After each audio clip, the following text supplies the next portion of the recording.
Hi, everybody. This is Susan Clinton, and welcome to Tough to Treat. On today's episode, we're going to be talking about a lady with bilateral hip pain and listening to the ideas about where the pain may have come from, what were the drivers of her situation, and how we kind of worked functional activities back into getting her better. I appreciate the listens. Please visit us on iTunes and leave recommendations. It would mean the world to us. At the time of this podcast, I'm actually in England on my way from London to Brighton to participate in the Women on Fire conference where I'm an invited speaker. Erica and I appreciate your support every day, and we are so glad that you're getting so much out of the podcast. Thank you.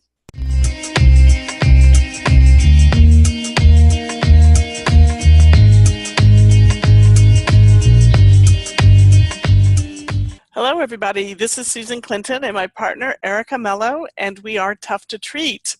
Hi, Erica. Hi, Susan. How are you today? I'm doing well, thank you. I am sitting in New Orleans, Louisiana, which is kind of one of my homes for me, and visiting friends and soaking up the city a bit and listening to some great music. But I'm happy to be here with you to continue our journey with our clients. Sounds great. I'm jealous. I'm in New York. It's murky and 45, but that's okay. I'm looking forward to some sun this weekend. Spring is around the corner, as they say. Yes. Okay, let's dive right in, shall we? Yes, sounds good. Okay, I have a female, 64 years of age, quite healthy, has been active all of her life, has always been doing Pilates or yoga, was an avid walker, and worked as a pretty high-powered business female until 5 years ago when she retired. And she came to see me, and her words, as she said, we were talking, she said that I'm here because when I was doing Pilates, my Pilates instructor corrected my feet. And this was the first time in 25 years somebody had to correct my feet placement. And she said, and I had no idea that I was doing that. So it really bothered me. So I have to find out what's going on because there's something wrong, because I'm not sure where my body is anymore. Oh boy. That was her biggest thing. The second piece of that was I've been having hip pain for 4 to 5 years, and mostly on the left side, but now the right side is starting to bother me. And so she has, and it's really hard to lay on my sides. So I tough it out when I'm in yoga and Pilates to lay on my side and can't wait to get off of them. And then the final thing was, I used to be an avid walker, but I turned to spinning because I couldn't walk anymore because of heel pain.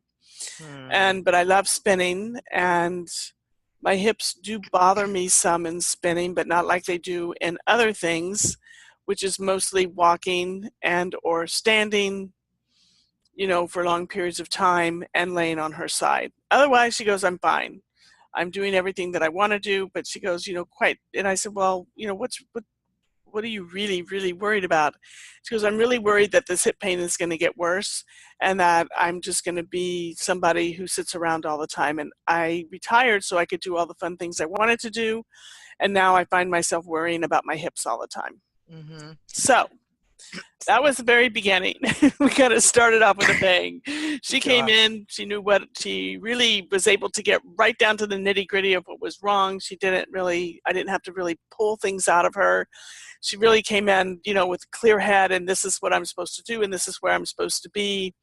And my Pilates instructor advised me to come here, and she said, I hem-hawed around about it for a while, and then I just decided when she had to correct me and I didn't understand the correction, that was it, I'm done. Oh my gosh. So the heel pain isn't an issue. It's just, right? It's just the hip pain? Right. We'll get into the heel pain in just a little bit. But yeah, it's kind of almost like the heel pain, at least at this part of the history, my thinking was, as I wrote my notes here, which came first, the heel pain or the hip pain? Or the hip pain. Or did they come simultaneously? Oh my gosh. Yeah. I feel that Yeah, go ahead. Go ahead. No, go ahead. So anyway, so one of the questions I asked her is, I said, well, you love spinning. You said you're having some hip pain with it. When are you having the hip pain? And oddly enough, she said it was when I'm sitting and spinning and not when I'm standing. And I was like, that's because I would have, my confirmational bias would be, oh, I bet she has problems when she's on the bike standing and Yes. pedaling, because it sounds like with the walking and the standing, right? So she goes, no, it's more with the sitting, a little less with the standing. She likes the standing part. She likes the getting her heart rate up. She goes, I really love my spinning. And it's like, okay, this is great. I mean, I'm hearing what she really wants to do. She wants to continue with Pilates and yoga, and the spinning is her thing. Yep. She really wants to do these things, and she wants to just not have to think about if her hips are bothering her and what's wrong. So into the medical history a little bit. Of course, she's been to the doctor several times. They've done x-rays. They've done, I think one of them actually even did an MRI, but she was really not sure of the results. All of them have said bursitis, bursitis, bursitis. And as you can imagine, you can't lay on your left side. It hurts. You poke at your greater trochanter and it hurts. And you have trouble, walking and standing. So, people are all just like bursitis, bursitis, bursitis. And she said, and this is the funniest thing, she said, I'm really tender on my left side from where that bone is and because she's decided that's where the bursa is, and all the way down the side. And so she's like tracing down her IT band. She goes, well, what really bothers me is that, and nobody can tell me this, but I have swelling here. So, and she goes, in a little bit on the right side, but mostly on the left side. And I don't know why that is. So she's really in search of, why is this here? Why doesn't it get better? Motrin has never helped it. She did have a cortisone injection. It didn't work. And her doctor told her, well, sometimes it takes two. And she said at that point, she said, I was done with that doctor. Because if one didn't work, why would two work better? And I started questioning if whether or not if this had an inflammatory state or not. But she goes, but the swelling's still there. And, and then she said that part of her journey, she went to PT twice. The first time they did the usual kinds of things, straight leg raises, side leg raises, clamshells, leg presses, and that, those kinds of things. And she goes, I just went in there, I did these few exercises, they counted them out, they put some heat on my hips. She goes, it was a waste of time. Unfortunately. That's very sad. Then the next time she went, the doctor that had before the injection assured her that this PT was different. So she went in and they she said they wanted to do something that she called, quote, scrape my skin. And I said, did they do a Graston technique on you or something like that? And she goes, oh yeah, they had these various tools that they used, and they started to scrape up and down the side of my leg. And she goes, it was absolutely intolerable. She said it hurt so bad, and it didn't make it better. She goes, I think it made it worse. And then they said to her, well, if you're not going to do this consistently, there's no point in you coming at all. Are you kidding me? So this is why, and she said, this is why I haven't been back to PT in for over 2 years, Oh my God. But she goes, I've heard you're different, so I'm expecting different things. It was just like, okay. Thank God she's stuck with us. Exactly. And it's really funny because all of this just flopped out of there in about 15 minutes. It was just like in record time. It was like, okay, well, I know what's important to you. I know what you don't want. I know what you expect. And I know and I kind of have a history of, what's irritable for this thing but, what if anything may settle it down. So it was pretty interesting. So I asked her what was the most important thing for her, just to be sure. And she said the most important thing is that I don't leave the activities that I want to be in. And it's like, okay, I'm with you. And so she was a bit surprised by that because she goes, most people tell me to stop doing this or stop doing that. And I said, well, but that didn't work for you. So let's do something different instead. Instead of doing what everybody else said, let's do something completely different. So, so we kind of got busy here. So the first thing I said, when you go back to spinning class, I think she said it was going to be like in 2 days. I want you to have somebody film you from behind and in front. And she was intrigued at that point. I said, I just want to see what you look like on the bike. Let's just have them film you standing and sitting, riding, fast, so that we can kind of see what everything looks like. So she goes, okay. So we put that to the side, and I'll tell you about that after a while. But I just wanted to be sure that I captured that, because I thought I'm not going to be able to say anything about what her bike looks like, what she looks like on her bike. Does the seat need to go up or down or whatever? Yep. Unless I see it. So I just, everybody's got a cell phone. Everybody can be filmed. So she went to go and do that. And the next thing that I did was I just said, just show me, you hurt when you stand for long periods of time. Just show me your normal, everyday, whatever kind of standing position is. And in the beginning, they always kind of stand perfectly straight and that kind of thing. But, so we just got to talking, and after a while, she crossed her arms and leaned off to the right, which that's great. Typical kind of sway back posture, really with her, leaning back against gravity, tons and tons and tons of quad strategy. I mean, that was the first thing that I just noticed was the strategy of her quads, and how tight they were, and she was they were on. I mean, literally on. Yeah. And she's pulling up. She's probably not pulling up with her hamstrings on the bike. Yeah. Not sure what's going on there, but anyway, just noted it because I thought that's kind of interesting. I've seen people stand, with a sway back posture, kind of leaning back a bit, but I've never really seen somebody really with this overactivity of the quads. And it was like, okay, so those babies are recruiting for a reason. Not sure what the reason is, but they're definitely recruiting. Yep. So I said, and so I go to my usual things, which is for me, the first thing is like, let's do a bend over. I said, let's just clear the decks and make sure that we don't see anything anywhere else that may be contributing to this or being pulled into the pattern, because clearly this happened for a reason, and it's not usually because one day your bursa decided to scream at you. There is a reason, that you have a pain experience set up here. So let's see if we can find movements and things and kind of look at everything. So she was in. So we did a bend over, very little hip movement, mostly lumbar. I mean, not lumbar, mostly thoracic spine, kind of bend over, and quads just firing to beat the band. But, not a lot of hinging at that hip. So I was looking for some more hip flexion and didn't see it. So I went straight into squats because I thought, okay, let's see what's actually happening at this hip. Can she go down? So she went about halfway, like most people do, and all quad strategy again. And I said, can you drop down like a catcher? And so she did. She's able to flex her hips. It's like, okay. She goes, I feel a little off balance here, and she was up on her toes somewhat. And I said, that's okay. I just wanted to, see if you could, what would happen if you moved a little bit deeper. Yeah. And I said, does that bother you at all? And she goes, no, it feels tight across the sides, but it doesn't hurt, not my pain. And so that was fine. So she came out of that. And then the next thing I felt like we needed to do was I just wanted to real quick take a look and see what was happening balance-wise with her. So it was very interesting. She had a lot of trouble standing on either leg. Left was easier than the right side. She really had trouble balancing on the right leg without really shifting completely over to the side of her foot, to the right outside of her foot. So she did this huge lateral shift on the right. And in many ways, that was expected because that's how she stands.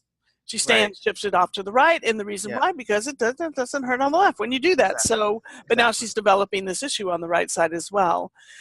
So she was surprised about that. She goes, why can I stand on my good leg and, or the leg that's painful and not the other one? And I said, well, because your body has kind of shifted off, and now it's seeking stability over here on the outside, so it's hard for it to stand without being shifted over, because that's kind of where it's your habit.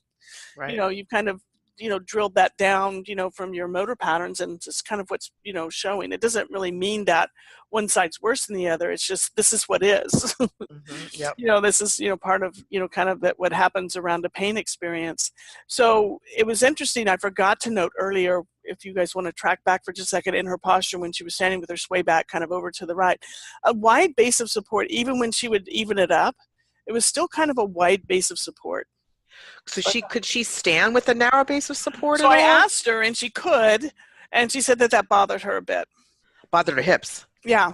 And Interesting. then, so we were doing this one-legged stance thing and, shifting and doing stuff. And it wasn't so much really bothering her hips, but what was bothering her was she felt like that she didn't understand how to stand on one leg. And she goes, and this doesn't make any sense to me because I know my body pretty well, and I don't understand why I'm doing this. And it's like, okay, so we just put hands on the wall or fingertips on the wall to keep the rotation from happening. I put my hands beside her pelvis, with my fingertips pointing forward towards the wall. And I just said, you have headlights on your pelvis. It's an Eric Franklin type of description. So as you stand on one leg, make sure the headlights stay on the road. So they don't move off to the side, they don't rotate. This is a car on the road, keep the car on the road and see if you can do it. So that cue helped her. She could start kind of trying to figure out what she needed to do, and she really realized she was having a great deal of trouble coordinating her muscles, but it wasn't a pain experience she was having with that. So, which was good. Yeah. After we did that for a little bit, she said that she was starting to feel her heel pain again. And so I said, well, stand with your legs apart, your feet apart again. So she did.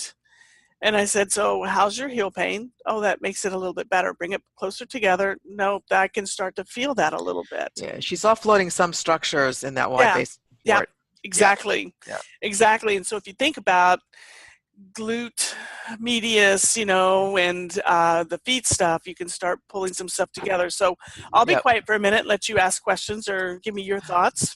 It's interesting because I spin quite a bit, and I did have hip pain, and the spinning actually made it feel better for me, which is ironic. But I have noticed, because I spin so much, because we're clipped in and our hands are on the bars, they make us sway side to side, and I have a very difficult time swaying to my left. For some, it's very easy to be on my right side. So and in sitting, because she said sitting makes her worse, the only thing I could think of is that because in sitting, it's not a lot of, you're pulling up with the hamstrings more. You need to use your abdominals more in sitting, I think, well, personally, but you can't compensate very, very much at all when you're on the bike because your feet are clipped in, your hands are in a certain spot. But what's interesting to me is that when this whole base of support thing, so when you had her stand, so her natural stance is like an average sort of wider stance, right? So when she stood with a wider base, she felt better. And did she look better? Like, was there anything funky going on with her feet? She there wasn't anything funky going on with her feet. That's a great question. Okay. And just to clarify for everybody, when Erica was talking about sitting, she was talking about sitting on the spinning bike. Sorry. No, you were great. Regular sitting for her was not a problem, but sitting on the spinning bike, she would feel her hips there, but not badly. So, but you're clipped in. You can't adjust your base of support. Right. In sitting. In standing a little bit, because you can move your arms a little bit more when you're in standing, forward, backwards. In sitting, depending on where the seat is, you're kind of at this, base of the width between your legs is fixed. Okay. Whereas when you had her in standing and you had her wider, she felt quote unquote better. And then when she was narrower, she could feel her heels more. Yeah. Correct. And so she's got to be offloading some. She can't compensate on the bike, but in standing she can compensate a little bit. She's offloading some structure, certainly the abductors, but there's got to be, I'm just thinking from a neural tension standpoint, there's got to be some structures there that she's offloading to make her feel better. I mean, clearly the wide base of support makes her feel better, heel and hips. So that's my question, and I don't have a hypothesis as to why, but that's so if we think, that's exactly right. So if we think, so there's a couple of things going on here from my point of view, and one of them was I'm not real sure what may be happening, but I felt like that there was a neural tension component for sure. So in further questioning, the heel pain did come first. And doing the spinning seemed to have really helped the heel pain resolve.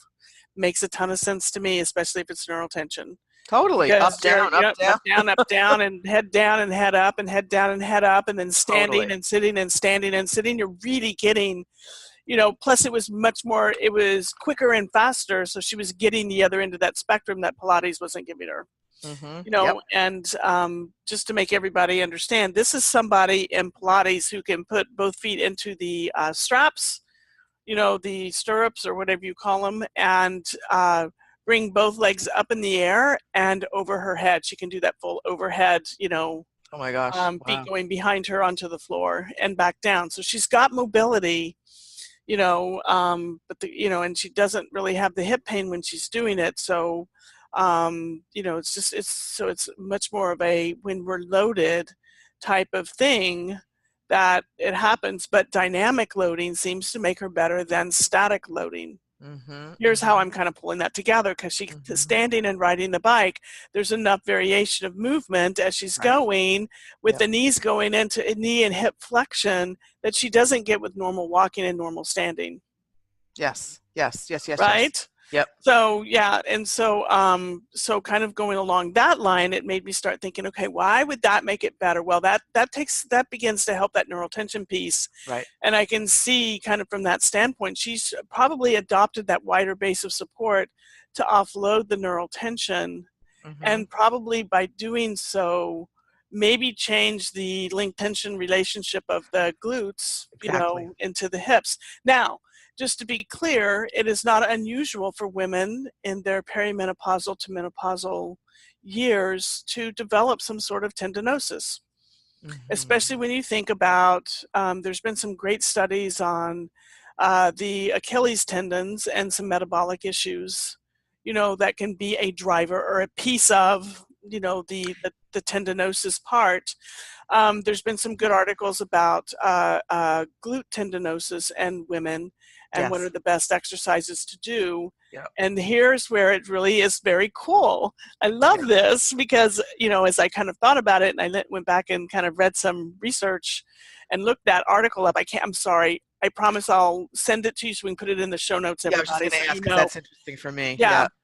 Because what they talked about, this is the group that's on Twitter that says, ban the clams. Got it. Because they felt like that a clam exercise didn't really target the muscle tendon the way standing, step up exercises do. And so in spinning, in standing, she's doing basic step up. She's just doing them dynamically. So this is why spinning helps. And standing and spinning helps, whereas other just standing doesn't feel so good, because that's just loading, and that's loading tendons that are that are feeling, badly. And so anyway, so I thought, okay, so I've got to chase back a couple of steps and figure out where all this neural tension started in the first place.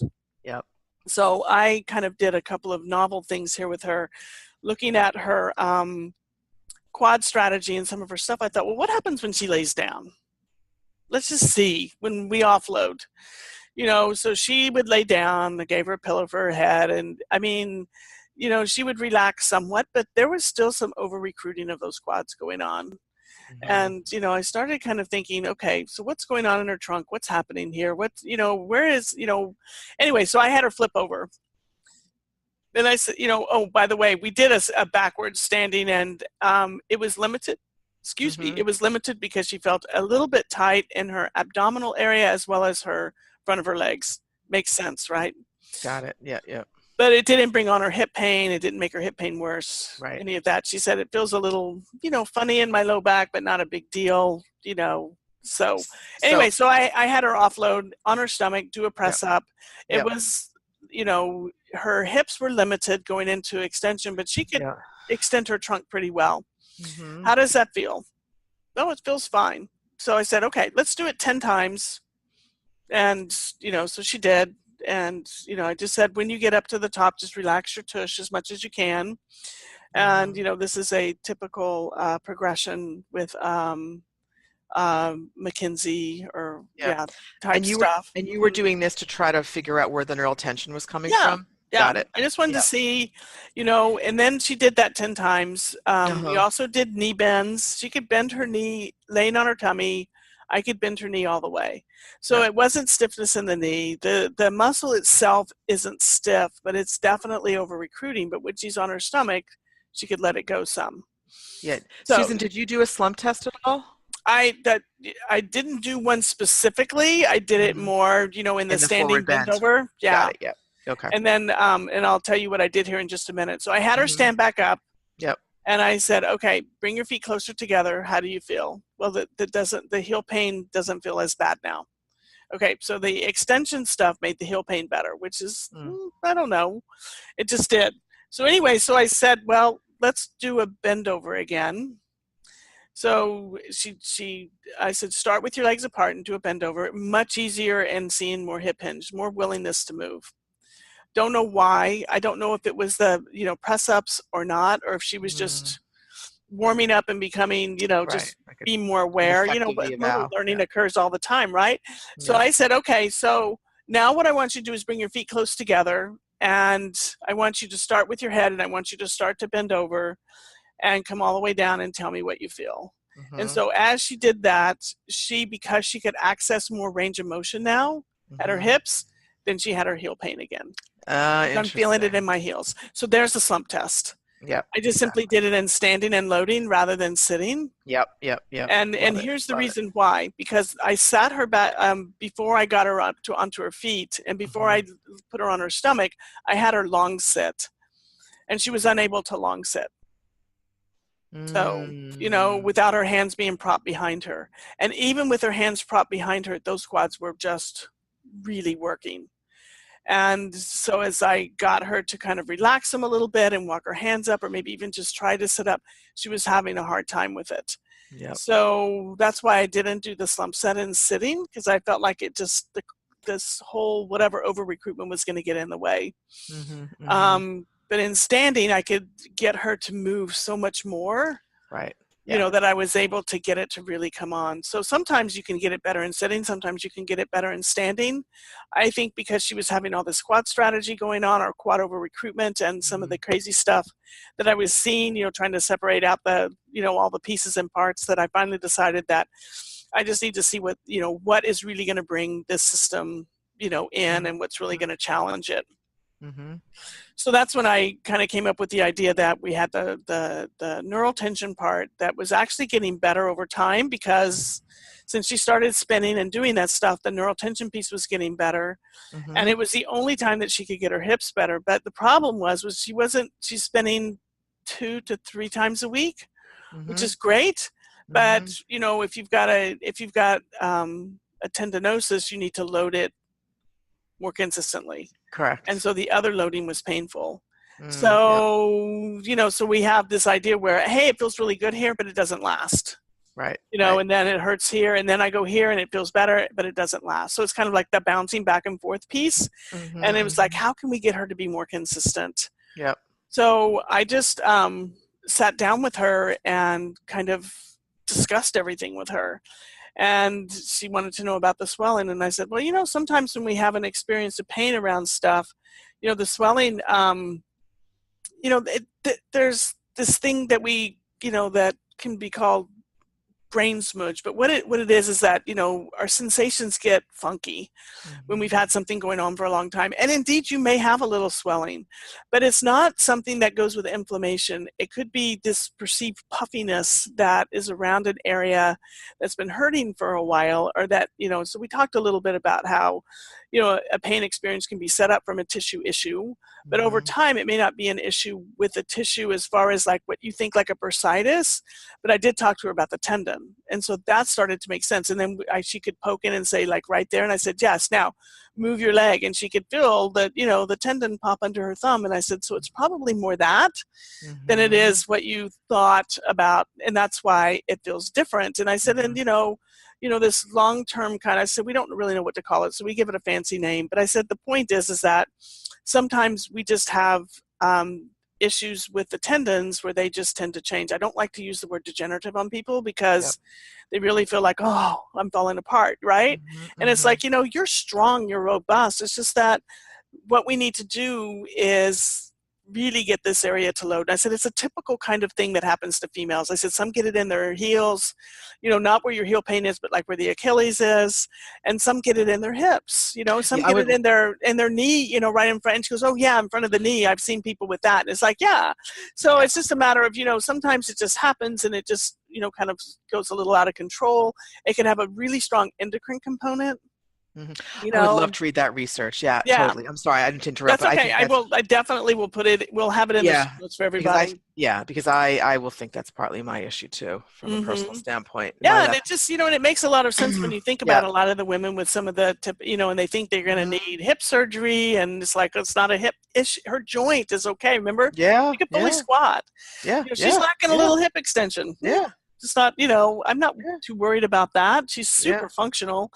Totally. But this is bothering her. So, so anyway, so we talked all about that. And I said, I said, out of all this stuff that we did as far as movement stuff, what do you feel you can work into your day the best? And she said, I really want to work on that one-legged stance thing. But she goes, I want to do those press-ups because something happened with those. And I like the way that I felt afterwards. Easy. I said, so here's the deal. The one-legged stance exercises can really start helping you load, right? Like you're doing on the spinning bike, And I said, but it's a different kind of loading because it's a static with gravity. So let's go with how you can do it without it really kicking up your pain. Yep. I said, we do need to stress to progress, but in the beginning, what I'd really like is for you to be able to do it and feel it because that's important to you. She wanted to know where her body was, so this was step one.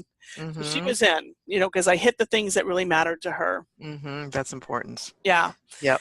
And so, and then she had her orders to go, watch the spinning, get the spinning taped and come back. So that's kind of where we left it. And so, she came in the next time and she brought her thing. And this is a great story. Some patients, or clients, you just need to hear them, listen to them, confirm that their inner wisdom is absolutely correct, and then send them out the door. And so here's how she came back. She goes, okay, I've got this video, but before I show it to you, one of the teachers that isn't usually the teachers there came, I asked her if she would film me, and she said yes. So she came over and I sat down on the bike, and she goes, wait, before we even start, who set you up on the bike? So she goes, so I told her the story. So she's telling me this whole thing, right? And the teacher said, I think your bike is too high. She goes, or no, too low. Wait, too low. Too low. The seat's too low. The seat's too low for you. Yep. And so she said, let's change that. So they changed the seat. And she said, what I don't like about it is it just feels foreign to me. But she goes, I don't have pain sitting on the spinning bike now. Hell yeah. Problem solved, right? So, and look, here's what I look like, So, and she's like doing this nice, even back to back, stuff. And then she stands up and in standing, I said, what's interesting about looking at you with this, so I could confront her with the reality, which I thought was great. Because, she was saying, I don't know where I am in space, because it freaked her out so bad when she had to be corrected on the reformer. I said, look at how you're standing there. You're not doing any of that really far off side to side thing that you're doing with your one-legged stance here, without the bike. And I said, why do you think that is? And she goes, I think it's because I have the handlebars to hold on to. Yes. And I said, and your feet are clipped.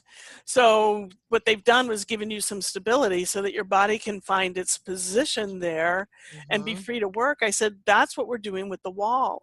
Oh, right. So then she said, because I don't have to hold the wall really that much anymore to do it, because she just went for it. I need to know where my body is. I'm going to practice this. And so the pain in the right hip after a week was already a bit better. The left, she said, wasn't real sure, but she said, what I do notice is that I can stand for longer periods. And then so she wanted to show me after spinning, we do this, she calls it sit like a man stretch, which is basically the figure four, Yes. You cross your right ankle over on top of your left knee. Yeah. And then you sit down, it's basically people call it a piriformis stretch. It is not a piriformis stretch. Stop calling it that. It is definitely a quad or hip capsule stretch, something. But anyway, she said we do that on either side, and that hurts. I said, well, then show me. So she did, and of course she had one hip up, and she was like twisting, and she couldn't figure out how to do it. So I said, what if you try not to go down so far? Yeah. Just go, let's stay even. Remember the headlights, stay even. And can I take a picture of you? And she goes, yes, please. So I said, do it the way that you were doing it. So she did, and I said, now do it and don't go down so far, but try to stay even. And, just get an idea, like, you're just see what happens. So she went about halfway down, stayed nice and even. And she goes, that doesn't hurt. And I said, good. So I showed her the 2 pictures. And she was like, oh. And I said, so maybe you're pushing it a little too much. So I'm not telling you not to do it. Let's just do it different. Let's don't aggravate. Right. So because that's a pretty good load on the one leg with the other leg crossed over it in a single stand. I said, you're just not getting to where you can stand on one leg. Yeah, I know. Exactly. Let's load it up with the other leg in dynamic a position going down into flexion. So let's, be sure you have the support you need, just like you have on the bike with the standing stuff. Yep. So she was able to kind of pull that together, which was really good. That day we did some soft tissue stuff. I basically just right into the tendon a little bit. For some pain relief, I wanted her to see how if she could put some pressures around there. If that made it feel a little bit better, then I handed her a pencil with an eraser on it, and I said, you can do this on your own. I love that. Pencil with an eraser? Yeah. So she'd take the eraser, just kind of like a little deep friction. Oh, yeah. That's a great idea. Yeah. But I wanted her to be able to do it at home herself. I don't want her to be dependent on me, like, oh, I just need to go see Susan and she'll do that thing and make me feel better. Right. And I said, this will last for a little while, but you can do this, while you're sitting there. You can find those little sore points and press. And because the other reason was, and I forgot to say this, sorry, was besides the spinning and all the good stuff, she said, sometimes when I feel that, I decided on my left side that if I put a little pressure behind that bone, it feels better when I walk. Yeah. And it was like, okay, that's what made me kind of go and do the little pressure thing and see if we could get it better. And then I taught her how to do it with the pencil so she could keep working on that a little bit. Yeah. And that's where we are right now. But I mean, incredible changes in just 2 weeks for somebody who's been like, suffering for 4 and 5 years and really starting to worry about this very robust, strong, impressive female worrying about fragility. Yeah, I know. It's interesting. I mean, it's because, and I'm really interested in the tendinopathy research that you mentioned, because I think that's a big thing that, as I said, I'm experiencing it myself, and it really affects you mentally. And in New York, we walk a lot, and I would walk up the street and I would be limping. My hip would really bother me, and I will tell you that spinning has helped that. But I do still feel that occasionally. So with really, really, really long walks, but I think that's a real phenomenon, and it's not really talked about as much as I think. As much as we see it, as much as we see it. And I like the narrow base of support. With such a history like this and all the interventions that she's had, I mean, I think sometimes we even, with her history wasn't horribly complicated. However, she did have the problems for a long period of time. She had several interventions which didn't work.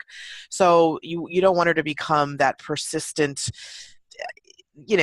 don't that persistent pain, syndrome, and sometimes just simplifying, the bend over, the narrow, wide base of support, ruling. I mean, the squat, a deep squat like a catcher, rules in and out many things. It sure does, doesn't it? It saves you a bunch of time, and there are a lot of patients with knee pathology who won't even do that, but that's not her. And the minute that you can look at the knees, the hips, the feet, I mean, the everything, and that will, like, oh, of course it's her hip. She can squat, her hips are good.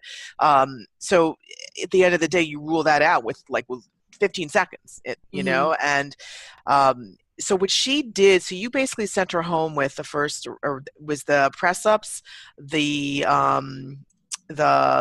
what was the other thing? The press ups and the standing this one-legged standing. Loading. Yeah, got it. And then the thing against the wall that you were doing, that was really basically to support her in one-legged stance. Right. It was doing what the bike was doing. Correct. Because you put your hands on the wall and you narrow the base of support and you get them to start to lift one knee up, they have to switch on all the different muscles in order to hold themselves straight, and they can't compensate by twisting because the wall is there. So that's something that comes, right out of Shirley Sarman's work. Right, exactly. It's kind of like, can the hip move without the back moving and the pelvis moving? Or do they hike the pelvis up first and then start to lift the knee up? So it's just helping kind of remind the body that although we can move in mass patterns of movement, we should also be able to move isolated. We should be able to flex the hip to a certain point without having to bring the back in. And it certainly shouldn't have to be over initiated by the pelvis or the back to lift and hold before you could ever get that foot off the ground, or the knee up. So that was just the way to start really getting her to identify where her body is, because that was a concern to her.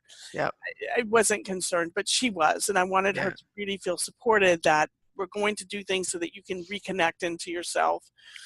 And that was part of that fragility thinking, like I'm losing my sense of who I am, in many ways. And there's, like I said, this strong, robust, amazing woman, that's just really healthy, to have these feelings of fragility was just, heartbreaking in many ways. But getting her to just, feel that, and then really being able to confront her with her reality that, this is why this works. This is why you're having trouble here. And what you're lacking, you're doing everything right. All you're lacking is the consistency and the loading. Correct. Because you're getting it on the bike and you're getting some, but in Pilates, you're standing some, but not.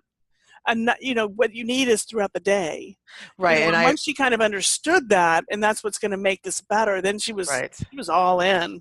And it's interesting because I will tell you from personal experience, stretching something like that, like a cross body stretch, makes it worse. It's terrible. And people are like, oh, I'm stretching my hip, and I'm like, don't do that. That makes it worse. Don't stretch through pain. Don't pull through pain. Because you feel it doesn't always make it right, but let's kind of like go this, kind of a nice way to apply the evidence. So where I'm headed with her is progressing her loading and standing. We'll get where, so the two exercises they talk about in the literature is standing on one leg and letting the hip drop and pick it up, and let the hip drop and pick it up. That makes sense, right? Kind of what she's doing on the bike. The other thing is that we'll progress into step ups, side step ups, front step ups, down step ups, and then we'll load it. So do you think the big thing with her, just to wrap up, was the neural tension and or the tendinopathy, or both of them, or are they feeding one into the same? If you had it seems like the neural tension piece started first. But it doesn't really matter at this point. The whole system was just working with this, and so I'm having her walk with a narrow base of support as long as her heels don't hurt. Okay. Oh, I like that. So I don't want her having heel pain when she walks. Or hip pain. It makes the hip pain better when she walks to bring her feet closer together, but if you get too close, it makes her heel pain worse. So we're kind of like, just now she knows what to pay attention to. That's what she wanted. What she wanted to pay attention to something other than my hips really bother me while I'm doing this. Oh, I like that. She needed it. She wanted, so now she has control. She can be the driver and figure this piece out. So I'm excited to see her in a couple of weeks and see how she's faring. Oh, I love it. Cool. To get an update. Excellent. That was awesome. Great job. I will definitely make sure you all have the research article. It'll be in the show notes. We can even post the citation on the website by this podcast. We'll have it, and there we go. Cool. Excellent. Okay. Awesome. Thanks everybody. Bye. And also, before we get off, Erica and I wanted to thank all of those who have subscribed to our mailing list. We love communicating with you. We're hearing back from different people in emails, and that's really exciting for us. But we also would love to ask everybody to please go on to iTunes or wherever you're listening, wherever your favorite podcast listening place is, and subscribe to our podcast. We love that you download it, but take a moment and subscribe to it, or please leave us some reviews. That would be great so that other people can find us. I'm hearing from other people going, I didn't know you had a podcast. And then I've also heard from some people saying, hey, I just found out about your podcast because so-and-so and so-and-so said something about it. So subscribing to it and leaving reviews really helps get this in the hands of other PTs who have similar questions as we all do about our patient populations. So, okay. Thank Cool. you. Thanks, guys. Bye.